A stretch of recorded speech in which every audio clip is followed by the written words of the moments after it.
Аузу биллахи минаш шайтанир ражим. Бисмиллахир рахманир рахим.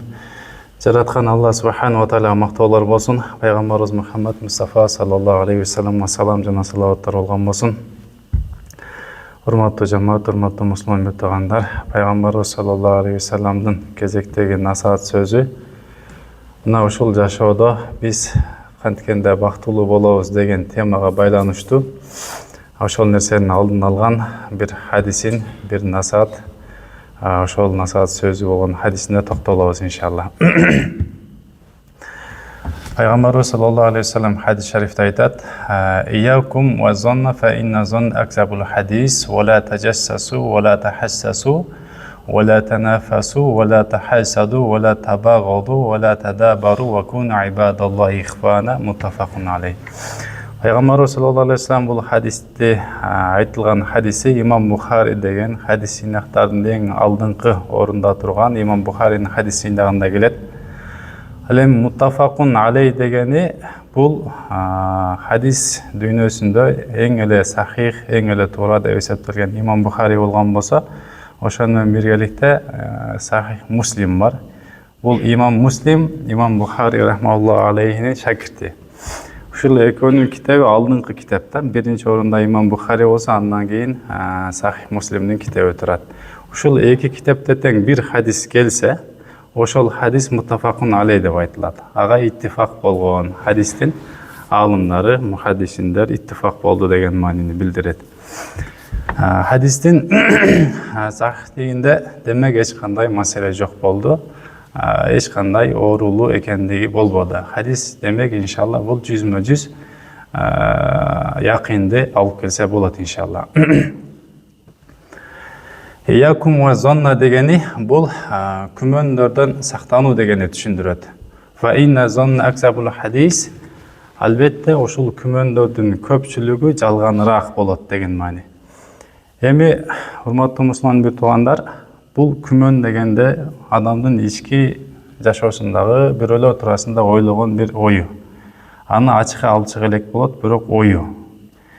Адам бул жашоодо бактылуу болуу үчүн Пайгамбарыбыз саллаллаху алейхи ва салламдын ушул насааттарына буну эстеп бардыгыбыз амал кылсак, иншалла бардыгыбыз көп тодой баледен кутулабыз. Ал эми ушул Пайгамбарыбыз саллаллаху алейхи ва саллам хадистерин түшүндүрүүдө Ибн Хажар Аскалани деген чоң аалым өткөн. Бул Шафи мазхабында. Ал эми Ханафи мазхабында Мулла Али Кари деген чоң мухаддис аалым өткөн. Ушул кишилер хадис илиминде хадистерди түшүндүрүүдө же болбосо ошол хадистердеги адамдарга жарх ва тадил берүүдө эң бир алгачкы адамдардан. Эми ушул Ибн Хажар рахматуллаху алейхинин Фатхул Бари деген Имам Бухари ушул хадис сыйнагына жазган өзүнүн шархы бар. Шархы дегени мына ушул түшүндүрмө. Ошол түшүндүрмөсүндө күмөндөн сактангыла, ошол күмөндөрдүн көпчүлүгү бул жалганчыраак болот деген мааниси дегени бул адам далили жок туруп бирөөдөн жаман күмөн кылбасын деген маанини түшүндүрүшөт экен. Эч кандай бир адамдын жаман иш, фахиша же бузукулук же бир нерсе кылгандыгы ачайкын эмес, бирок ушинтип ошол адам туурасында ушундай кылып атат. Мисалга бир адам куфтандан келсе деле бул адам жаман жактан келет деп түнү бар айткандыгы үчүн далили жок, эч кандай эмеси жок, бирок ошондой ойлойт да. Ал адам өзү ошондой болушу мүмкүн, анан ошондой ойлошу мүмкүн да. Кээ бирөөлөрдү башкаларды дагычы. Же болбосо Баамдаттан келсе, бул таң азанда өзү Баамдаттан келет деген түшүнүктү билбегендиги үчүн, Баамдатка такыр барып көрбөгөндүгү үчүн бул таң азанда каяктан келет болду экен. Бир нерсе кылып келет экен деп ойлошу мүмкүн. Эми бул жөнөкөй эле бир мисал да. Ушул сыяктуу күмөндөрдөн сактангыла дейт да. Кандай гана болбосун, эч кандай далили жок, эч кандай ачык бир аракет болбогон күмөндөрдөн сактангыла дейт. Эгерде ошол бир иш кылгандыгы туурасында бир маалыматтар болуп, анан ошондой болсо, ал башка нерсе. Бирок таза эле адамдан күмөн кылууну, эми күмөндүн түрү көп да, ошол күмөндөрдү кылуудан сактангыла дейт да.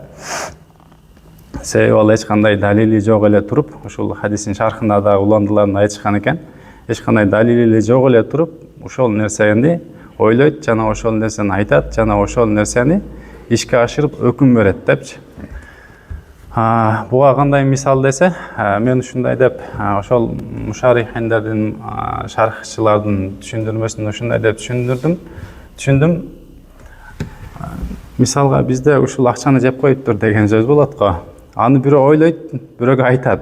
Айтканда эле наркынысы угуп, барып эле ошол акчаны жеп койду болуш керек деген күмөнү барып эле жеп койду деп нар жакка ушинтип кетет да, таркап кетет.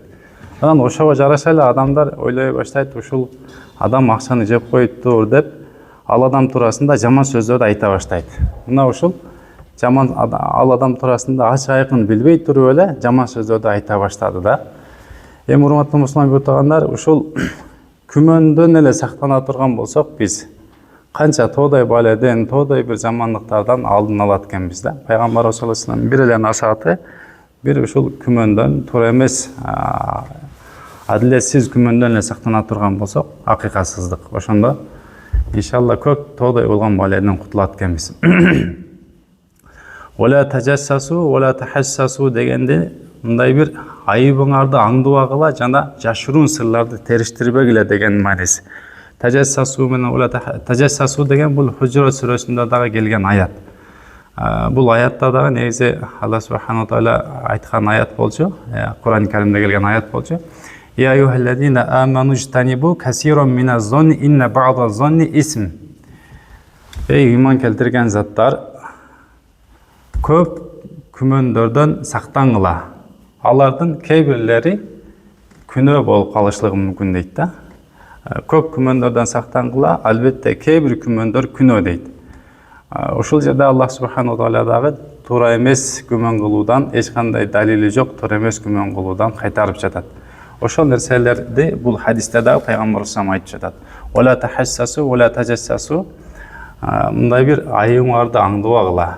Кимде кылыптыр, кимде эмне болуп кетет экен, анан ошол нерсени уга калып, ошол нерсени айта калып, адамдын айбирин ача калып, ушул нерсе да. Алем тахассасу деген бул ички сыр, сезим, ушундай нерселер да.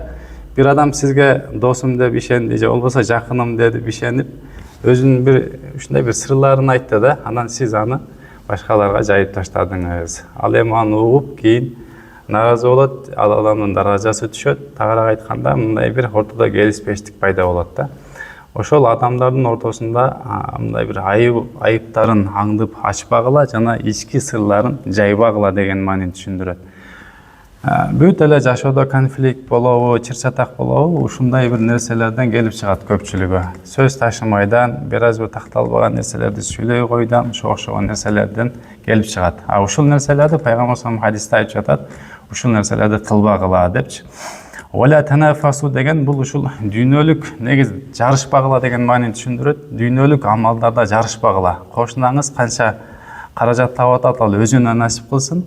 Сиз ага мен дагы ушундай болом деп, ал менен мындай бир муктаждыктан ашыкча эле жарышып, кредит алып, же болбосо күмөндүү болсо дагы ушул эптеп адал жолун таап, банктан эптеп мурабаха деби башка кылып эптеп жарышып, ал кандай машина алса андан жакшыраак машина алам, же үй салса андан жакшыраак үй салам деп адам өзүнө керек болбогон эле нерселерди андай кылып топтобош керек. Себеби пайгамбарыбыздын жашоосунда деле, сахабалардын жашоосунда деле, андан кийинки алым уламалардын жашоосунда деле ашыкча нерсени топтогон эмес. Бул дегени дүйнөнү топтобой коюш керек деген нерсени түшүндүрбөйт. Өзүндө керексиз болгон нерселерди, керексиз болбогон нерселерди, мүмкүнчүлүгү чектелген нерселерге ашыкча Алланын өкүмдөрүн бузуп аракет кылбаш керек деген маани болот иншалла. Вала тадабару вала табагаду ва кун ибадаллахи ихванан кама амракум дегени бул ушул бириңерге ачууланбагыла жана бириңерден бириңер жүз буруп кетпегиле дейт. Азыркы Ибн Хаджар Асқалани рахмауллаху алейхи Мулла Али Кари рахмауллаху алейхилерде ушул хадистин шархында түшүндүрмөсүндө мындай бириңер менен бириңер ачууланбагыла дегенге ушундай деп түшүндүрмө бериптир. Бириңер менен бириңер ачууланбагыла дегенден максаты дептир. Ачуулана турган нерселерди кылбагыла дептир да. Мисалга адам өзү менен өзү эле туруп бири менен бири ачууланбайт да. Бир себептерден улам анын ортодо ачуулануу башка нерсе чыгып келет. Ошол ачууланууга себеп болгон нерселерди кылбагыла дептир да.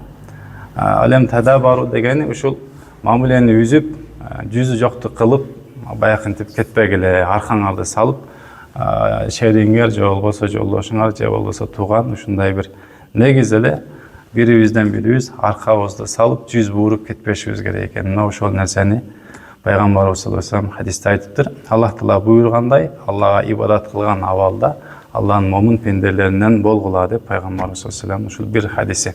Пайгамбарыбыз саллаллаху алейхи вассалам бир хадисинде амал кыла турган болсок эле, иншалла тодай баледен өзү негизи кутулабыз.